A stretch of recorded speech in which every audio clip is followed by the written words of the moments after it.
एक माँ की कहानी। अमित बहुत परेशान था। उसे समझ में नहीं आ रहा था कि वो इस परिस्थिति में कैसे निपटे। वो अपनी माँ को बहुत चाहता था, किंतु उसकी पत्नी और बच्चे उसकी माँ से बहुत ही दूर भागते थे, क्योंकि उसकी माँ की एक आंख नहीं थी, साथ ही उसकी कमर भी 90 अंश पर झुकी हुई थी। वैसे वे अपना काम सब कुछ खुद कर लेती थी, किंतु फिर भी वो उसकी पत्नी और बच्चों के लिए हमेशा खटकती है। दादी, आप ऊपर कमरे में चले जाओ, मेरे दोस्त आ रहे हैं, अमित के बेटे यश ने बड़ी बेरुखी से कहा। पर बेटा, मैं तो यहाँ बहुत दूर बैठी हूँ, अमित की माँ ने बहुत प्यार से कहा। नहीं, आप उनके सामने मत रहो, वो मुझे चिढ़ाते हैं, यश ने जोर से डांटते हुए कहा। क्या हुआ यश, क्यों चिल्ला रहे हो? अमित की पत्नी सुनीता ने किचन से आवाज लगाई। देखो ना माँ, ये दादी यही ड्राइंग रूम में बैठी है और मेरे दोस्त आ रहे हैं, यश ने शिकायत भरे लहजे में कहा। माँ जी, आप ऊपर चले जाओ, क्यों हम लोगों को लजवाती हो? सुनीता ने बेटे के पक्ष लेते हुए कहा। बेचारी सुदर्शना चुपचाप उठकर अपनी लाठी सहारे ऊपर जाने लगी। कमर झुकी होने के कारण उन्हें ऊपर चढ़ने में बहुत परेशानी हो रही थी, किंतु वो पूरी ताकत से ऊपर के एक अकेले कोने वाले कमरे में जाकर बैठ गई। अमित बाजू के कमरे में सब सुन रहा था। उसे कष्ट हो रहा था कि उसकी माँ को अपमानित होना पड़ रहा है, किंतु वो असहाय था। अगर वो कुछ कहता है तो पत्नी और बच्चे उसका विरोध करते। दूसरे उनके तर्क भी सही लगते हैं। चूंकि वो एक प्रशासनिक अधिकारी था, उसका सामाजिक स्तर बहुत ही ऊंचा था, उसकी ससुराल भी एक उच्च घराने में थी, अतः वे चुपचाप इस तरह हर दिन अपनी माँ को अपमानित होते देखता रहा। रात को अमित की पत्नी ने कहा, देखो जी, अब कुछ करो। कल कलेक्टर साहब की पत्नी आई थी, माँ जी अपनी देशी धुन धारा में उनसे मिली। मुझे बहुत शर्म आ रही थी, बताते हुए कि ये मेरी सास है। मैंने कह दिया कि दूर के स्तर है, इलाज कराने आई है। अमित को रोना आ गया, किंतु फिर भी वह चुप रहा। उसे समझ में नहीं आ रहा था कि वो क्या करे। अपने बेटे की मनस्थिति को सुदर्शना अच्छी तरह से जानती थी और बेटे को कोई कष्ट ना हो, इसलिए वो हर बात को चुपचाप सह लेती थी। अमित बहुत उदास रहने लगा। एक तरफ परिवार और सामाजिक स्तर पर जीने की प्रतिबद्धता थी, तो दूसरी ओर माँ। आखिर माँ से अपने बेटे की ये हालत नहीं देखी गई।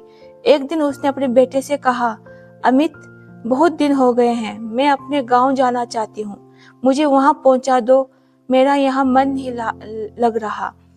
किंतु माँ, वहां तो कोई नहीं है, तुम्हारी देखभाल कौन करेगा? अमित ने आश्चर्य से पूछा।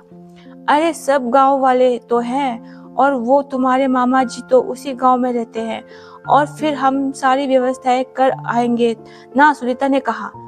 सुनीता को तो जैसे मन की मुराद मिल गई हो। हाँ बेटा, बहुत सही कह रही है, सुदर्शना ने लंबी सांस लेते हुए कहा। अमित जानता था कि गांव में माँ की देखभाल करने वाला कोई नहीं है, लेकिन अपनी पत्नी की जिद के कारण वे माँ को गांव छोड़ने पर विवश हो गया। माँ का गांव छोड़कर आते वक्त उसे रोना आ रहा था तथा अपनी बेबसी पर गुस्सा भी आ रहा था, किंतु परिवार, पत्नी और समाज ने उसे इन मनोभावों को दबा दिया और वो सुकून सा महसूस करने लगा। कुछ दिनों के बाद उसके चाचा, जो अमेरिका में रहते थे, आने वाले थे। जब अमित बहुत छोटा था, उसके पिता जीवित थे, तब वो भारत आए थे और उसके बाद वो अब भारत आने वाले थे। पूरा परिवार और आसपास पड़ोस बहुत ही उत्साहित था। अमेरिका से अमित के डॉक्टर चाचा आ रहे थे। डॉक्टर सुरेश ने जैसे ही घर में कदम रखा, सबने मिलकर बहुत उत्साह से उनका स्वागत किया। क्यों अमित, भाभी नहीं दिख रही, कहाँ है? डॉक्टर सुरेश ने उत्सुकता पूर्वक पूछा। जी, वो गांव में रहती है, यहाँ उनका मन नहीं लगा, सुनीता ने सपाट लहजे से उत्तर दिया। डॉक्टर सुरेश ने अमित की ओर देखा और अमित ने अपनी आंखें झुका ली। डॉक्टर सुरेश सब समझ गए। बोले, कल हम भाभी से मिलने गांव चलेंगे सब लोग। दूसरे दिन सभी लोग गांव के घर में पहुंचे। देखा कि सुदर्शना को बहुत तेज बुखार है और वो पलंग पर असहाय पड़ी है।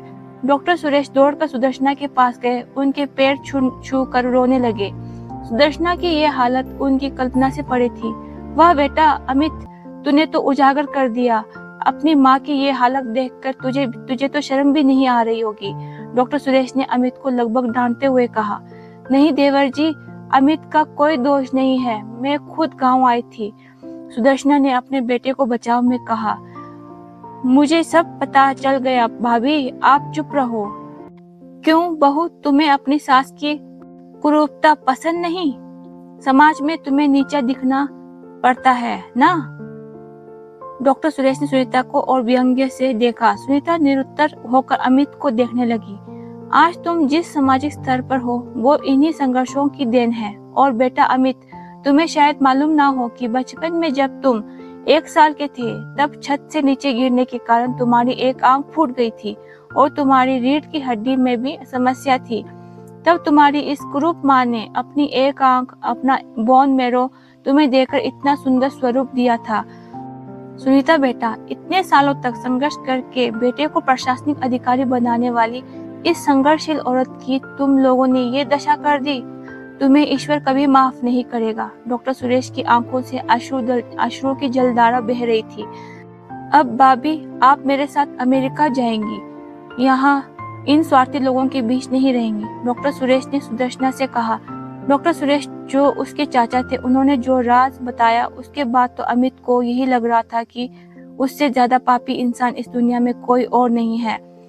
वे दौड़ता हुआ गया और अपनी माँ सुदर्शना के कदमों में लिपट गया। माँ, मेरा अपराध अक्षम्य है, मैं जानबूझकर चुप्पी साधे रहा, आपका अपमान करवाता रहा।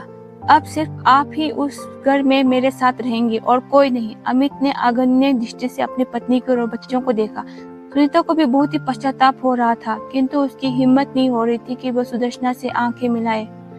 सुदर्शना ने सुनीता को मनस्थिति में समझकर उसको पुकारते हुए बुलाया और अमित को डांटते हुए कहा, खबरदार, जो मेरी बहू को मुझसे अलग करने की कोशिश की तो तुझे भी ही घर से बाहर निकाल दूंगी। सुनीता और बच्चों ने सुदर्शना के पैर पड़ते हुए अपने व्यवहार पर माफी मांगी और माँ के हृदय ने सबको माफ कर दिया। तो आप लोगों को ये कहानी कैसी लगी? अगर आप लोगों को कहानी पसंद आई तो प्लीज लाइक, शेयर, सब्सक्राइब करना बिल्कुल भी ना भूलें। धन्यवाद।